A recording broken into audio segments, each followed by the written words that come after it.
మొక్కజొన్న చేను ఏమైందిరా, 20 ఎకరాలు చేసావా, 30 ఎకరాలు చేసావా అంటే 10 ఎకరాలు శూన్యం చేశానండి.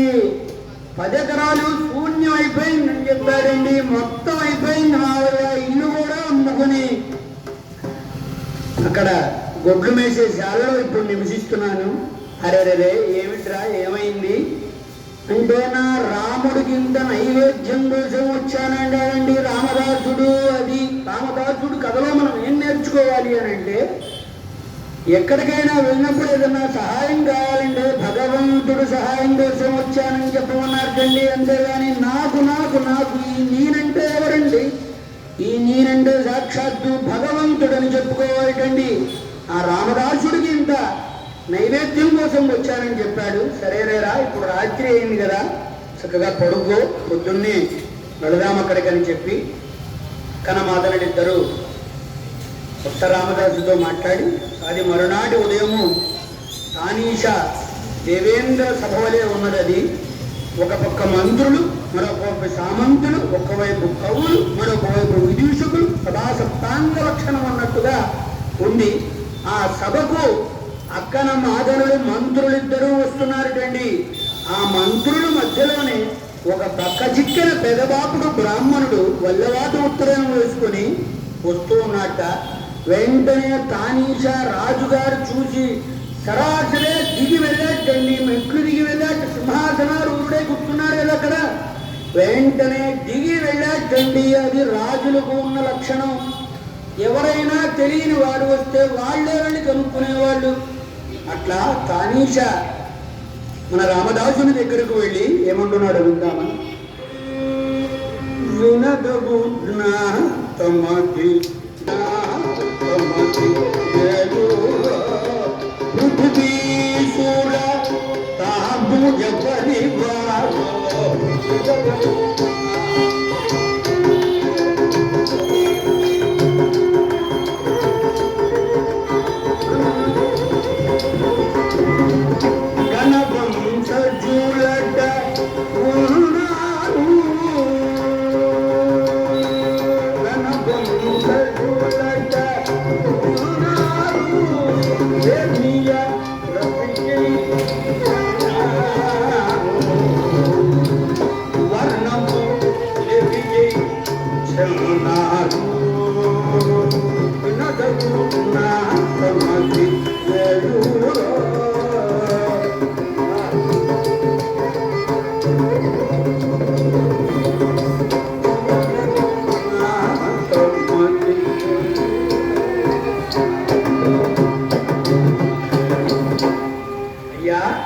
వినవచ్చునా తమది ఏ ఊరో, ఎక్కడి నుంచి వచ్చారు, మీరేమి చేస్తూ ఉంటారు, అసలు ఎక్కడ వారు మీరు, ఏమిటి అని అడుగుతుంటే వెంటనే రామదాసుడు ఇట్లా సమాధానం ఇస్తాడండి. తమ సర్కారున గంగితం వయ్య సముచ్చ కీర్తి ఒప్పారు గ్రామ నేలపాడపల్లి నివాసమయ్యా గృహనామం బేళగంచర్లవారం కామమంబకు లింగన్నకు గారాబంబుల పుత్రుడా నామము గోపాణ కబీరు శిష్యుడా రామస్వామి గిల్దాసుడా కబీరు శిష్యుడా రామస్వామి గిల్దాసుడా.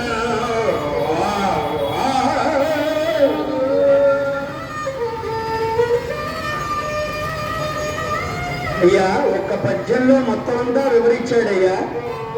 నేను మా తండ్రి గారి పేరు లింగన్న కామాంబలు. నేను నేలకొండపల్లి మీవాసంలోనే ఉంటాను, మీరు పరిపాలించే దాంట్లోనే.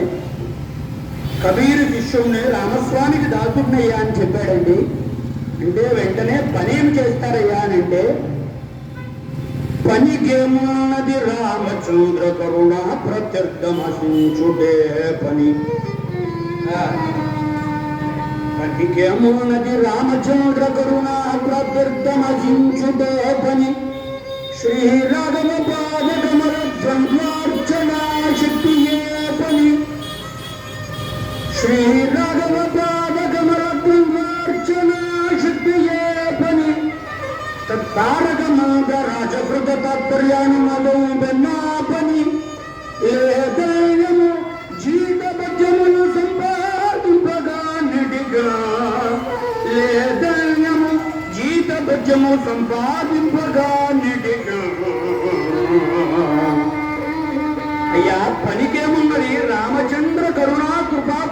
ఆచరించుటే కదా పని అని చెప్తే, ఏం కావాలయ్యా నీకు, అసలు ఏమి కోరి వచ్చావు అని అంటే, తిండియు పుట్ట ఘోరం సతీ సుత పోషణ. చూడండి రాజుతో ఎట్లా మాట్లాడుతున్నాడు రామదాసుడు గారు. తిండియు పడ్డ ఘోరం సతీ సుత పోషణ చేసి, ముందు రాముడు అటుపైన మేము, ముందు రాముడు అటుపైన మేము, అతని పొట్టకు పడ్డడనము, అతని పొట్టకు పడ్డడనమున మాకు నుండిన ఎట్లే, భోగముల్ ఉత్సవముల్ పైమాట, భోగముల్ ఉత్సవముల్ పైమాట, పిండి కొలంది రొట్టె కదా వెంటిదే మా స్థితి ఇట్టి భూవరా. అయ్యా తిండియు బట్ట ఘోరను సతీ సుత పోషణ చేసి, నేను తిండి బట్ట ఘోరనయ్యా, తిండియు బట్ట ఘోరను సతీ సుత పోషణ. ముందు రాముడు, ముందు రాముడు కావాలయ్యా, ముందు రాముడు అటుపైన మేము, అతని పొట్టకు పడ్డడనమున మా గుండిన ఎట్లే. అతని పొట్టకు పడ్డడు అన్నం ఉంటే రాముని నైవేద్యానికి ఇంత పెడతాం కదా, అదే మేము తింటామయ్యా. అతని పొట్టకు పడ్డడనమున మా గుండిన ఎట్లే, భోగములు ఉత్సవములు పైమాట, భోగములు ఉత్సవాలన్నీ పైమాటండి, పిండి కొలంది రొట్టె కదా. ఆ పిండి ఎంత ఉంటే అంతే కదా రొట్టెలు వస్తాయి. పిండిరే ఇది మా స్థితి భూవరా, ఇది కదయా మా స్థితి అని చెప్పాడండి. వెంటనే తానీషాదంతా విని వెంటనే అక్కన్నవాదనుడు పిలిచి, ఏమి మంత్రులు, వీరికి ఎక్కడైనా ఒక పోస్టింగ్ ఉంటే చూడండి అని ఆదేశించారు. భద్రాచలం తహసీల్దారుగా నియమిస్తే బాగుంటుందని చెప్పారండి మేనమామలిద్దరు. అక్కన్న మాదనుడు భద్రాచలం తహసీల్దార్ ఉద్యోగం ఖాళీగా ఉందండి, ఆ పోస్టు ఎవరు వచ్చినా సరే 15 రోజుల్లో పారిపోతున్నారు కనుక మన రామదాసుని గోపన్నను వేద్దామని చెప్పి భద్రాచలం తహసీల్దార్గా పోస్టింగ్ ఆర్డర్ యాక్చువల్గా పాలవంచ తహసీల్దార్గా వేశారు. తర్వాత డిప్యూటేషన్గా భద్రాచలం వేశారు. చక్కగా గోపన్న ఇంటికి పయనమైనాడు మన రామదాసుడు. రామదాసుడు ఇంటికి పయనమై భార్యా బిడ్డలతో కలిసి చక్కగా ఆ భద్రాచలానికి బయలుదేరి వెళ్ళాడండి. నేరుకొండపల్లి నుంచి భద్రాచలం బయలుదేరుతూ ఆ చిన్నతనంలోనే తన తల్లి రంగరించిపోసింది కదండి. రామభక్తి రామదాసునికి తన తల్లి కామాంబ రంగరించి భక్తి పోసింది కదా. భద్రాచలం యొక్క వైభవాన్ని పరిపరి విధాలుగా చెప్పిందిటండి ఆయన తల్లి. ఎవరు అంటే భద్రగిరి కొండపై భద్రుడని ఒక మహాముని తపస్సు చేశాడు. శ్రీ మహావిష్ణువు ప్రత్యక్షమయ్యి, ఓయి భద్ర నీకేమి కావాలి అని అడుగుగా, అయ్యా స్వామి, భూలోకంలో ఉన్న మానవులంతా వైకుంఠం రావాలంటే అక్కడ క్యూ పెరిగిపోతుంది, బాగా చూడాలి కదా మానవుడు ఎక్కడో అక్కడ భూలోకంలో. కనుక నువ్వు ఒక్కసారి భూలోకంలో ప్రత్యక్షమవలసిందిగా కోరుతూ భద్రుడు తపస్సు చేసి శ్రీ మహావిష్ణువుని ప్రార్థించాట. వెంటనే మహావిష్ణువు దిగి వచ్చి భద్రుడు తపస్సుకు మెచ్చి భద్రగిరి పర్వతంపై శ్రీ మహావిష్ణువు మహాలక్ష్మిగా అవతరించారుటండి.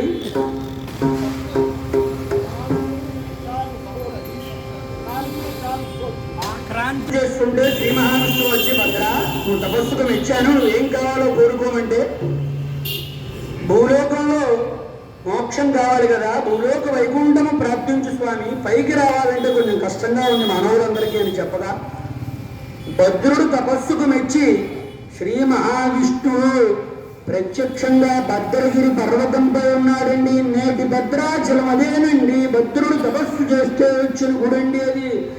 ఆ రామచంద్రుడు మూర్తి ఎట్లా ఉంటాడంటే, ఎక్కడైనా సరే రాముడికి 2 చేతులు ఉంటాయి కదా, కానీ భద్రాచలంలో రాముడి వారిని చూస్తే 4 చేతులు ఉంటాయండి. శంఖ చక్ర గదాపద్మం 4 చేతులు సాక్షాత్తు శ్రీమన్నారాయణుడు అనండి. ఆ భద్రాచలంలో ఇందిరా రమణ గోవింద హరి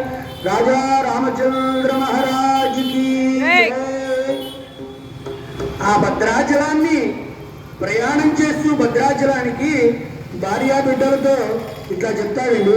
ముద్దు ముద్ద సీత ముదిత లక్ష్మణుల కొలిసి ఉండగా చూడండి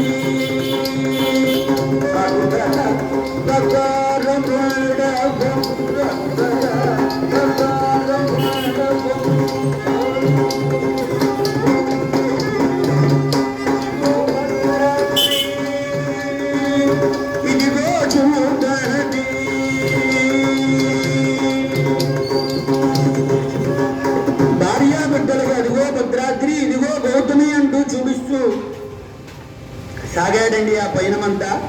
వెంటనే భద్రాచలం చేరారు. అక్కడ ఉన్న పట్టణ ప్రజలందరూ కొత్త తహసీల్దార్ గారు వచ్చారని స్వాగత సత్కారాలు ఏర్పాటు చేశాడండి. వెంటనే రామదాసుడు గౌతమి నదీ స్నానం ఆచరించి వెంటనే రామచంద్రుని దర్శనానికి వెళతాడండి. భద్రాచలంలో భద్రగిరి కొండపై ఉన్నాడు కదా, ఆ సీతారామును చూడటానికి వెళ్ళేటప్పటికీ తన ఊహకి అందనట్టుగా ఉందిటండి. ఆ గుడి విపరీతమైన స్థితిలో మొత్తం పాడుపడిపోయినట్టుగా ఉంది. అరే రామచంద్ర, నువ్వు ఇంతటి వాడివయ్యా, నీ గుడి ఇట్లా ఉందా అని చెప్పి వెంటనే పరిపాలన సాగించేటండి. పరిపాలన సాగుతూ ఉన్నది. ఎట్లాగనంటే పూర్వం బకాయిలు పడ్డ పన్నులన్నీ వాళ్ళే ఇచ్చేస్తున్నారుటండి. రామదాసుని చూసేటప్పటికి తహసీల్దార్ గారు, కొత్త తహసీల్దార్ గారు కదా, వాళ్ళే ఇచ్చేస్తున్నారట. మొత్తం బకాయిలన్నీ వసూలు అయిపోయినాయి. అవి రోజులు వచ్చినాయి అంటే ఖర్చులు అవి లెక్క వేసే గ్రామాధికారులంతా వచ్చారు గోల్కొండ నుంచి. వారంతా మొత్తం అంతా పని పూర్తి చేసుకొని వెంటనే గోల్కొండకు పయనిస్తూ ఉండగా రామదాసుడు ఒకసారి అడుగుతాడు, ఏమయ్యా మీరంతా బాగానే ఉంది, చక్కగా లెక్కలన్నీ రాసేశారు, కానీ మీరు రాసే లెక్కలన్నీ భుక్తి లెక్కలయ్యా. ముక్తి లెక్క ఒకటి ఉన్నది. ముక్తి లెక్క రాస్తే గానీ మీకు మార్గం దొరకదయ్యా. ఎందుకు? నేను చెప్పిన మాట వినండి అని చెబుతున్నట్టండి. ముక్తి లెక్క ఒకటి ఉన్నది, అదే రామకోటి రచించాలయ్యా అని చెప్పి దేశిక బ్రహ్మోపదేశమును తన సాటిరా నట్టిమేటి శ్రీరామకోటి. దేశిక బ్రహ్మోపదేశమును తన సాటిరా నట్టిమేటి శ్రీరామకోటి. దారిద్ర్య కలిత సంతాపమందయు పాపమేటి రతనాల ప్రేటి శ్రీరామకోటి. బలిరే బలిరే ఏతాదృశ ప్రభావమలరు రామకోటి రచించి తారక మహత్వ సిద్ధి దర్శింపుడుమయ్యా. సారమతులారా, గ్రామాధికారులారా, అయ్యా మీరు పని అయిపోయిన తర్వాత ఫ్రీ టైంలో రామకోటి రచించండి అయ్యా. అదిగా నేను ముక్తి లెక్క. మీరు రాసే ఈ జమాబందీ ఖర్చులన్నీ ముక్తి లెక్కలే అవుతాయని ఉద్భవించేటండి, ఉద్బోధ చేసేట ఆ గ్రామాధికారులందరికీ. అది ఆ రోజు రామదాసుని ఇంట్లో అన్న సంతర్పణ జరుగుతోంది.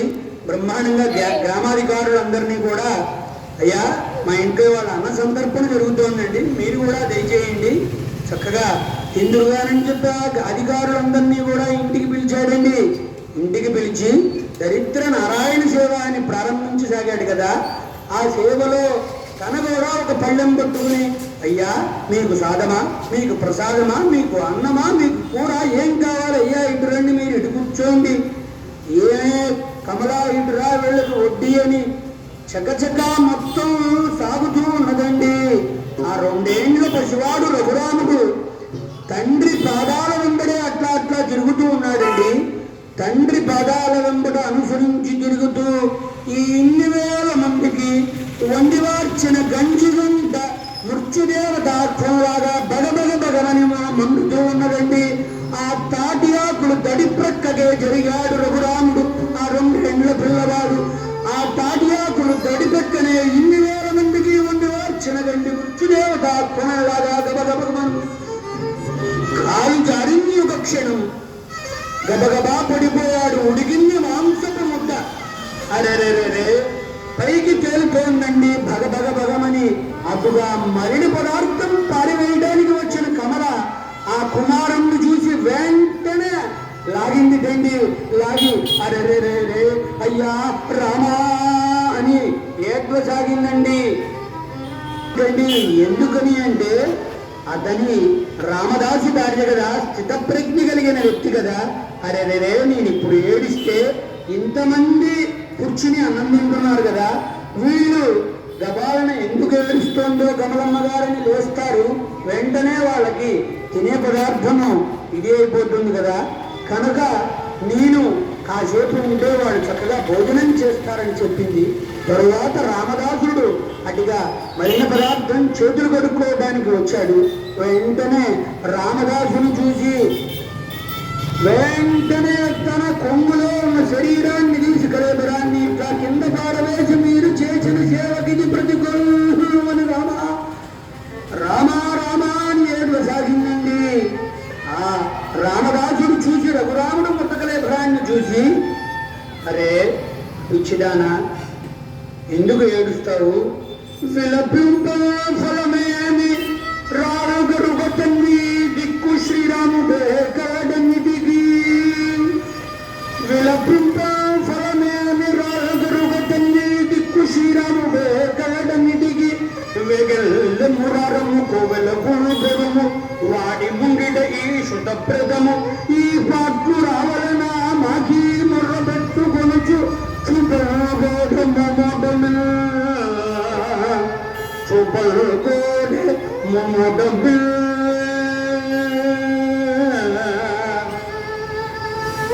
పిచ్చికమల విలపిస్తావేమిటయా? విలపింప ఫలమే అని రాలుగరుగ తన్ని దిక్కు శ్రీరాముడే కలటన్నిటికి. దిక్కు శ్రీరాముడు వాడిని అడుగుదాం పదా అని చెప్పి దిక్కు శ్రీరాముడే కలటన్నిటికి. వెగల్లెమ్ము రారమ్ము కోవెల గురుబోధము వాడి ముంగిట ఈ శుతప్రదము. వాడి ముంగడ పడేద్దాం ఈ శవాన్ని.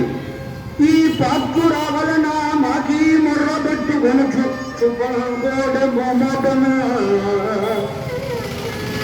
ఆ ముట్టకలేబరాన్ని భుజాన పెట్టుకుని సరాసరి భద్రగిరి రామాలయం దగ్గరికి వెళ్ళాటండి. రామాలయం దిగువ మెట్టులు పెట్టాట మృతకలేబరం. అక్కడ తగిలిస్తే పాదాల దగ్గర మళ్ళీ ఇవి చేయాలి కనుక ఆ మృతకలేబరాన్ని దిగువ మెట్టు దగ్గర కూర్చొని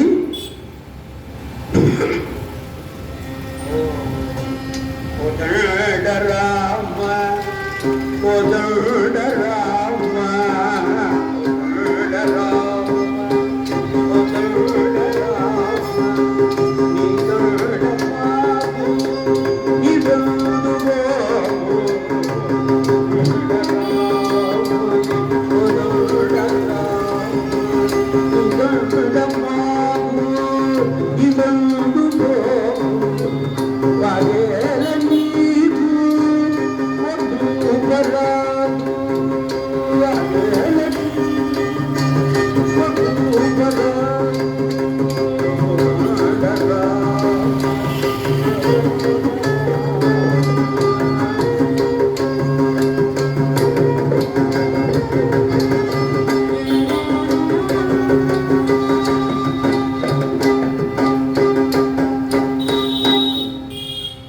రామచంద్ర ప్రభు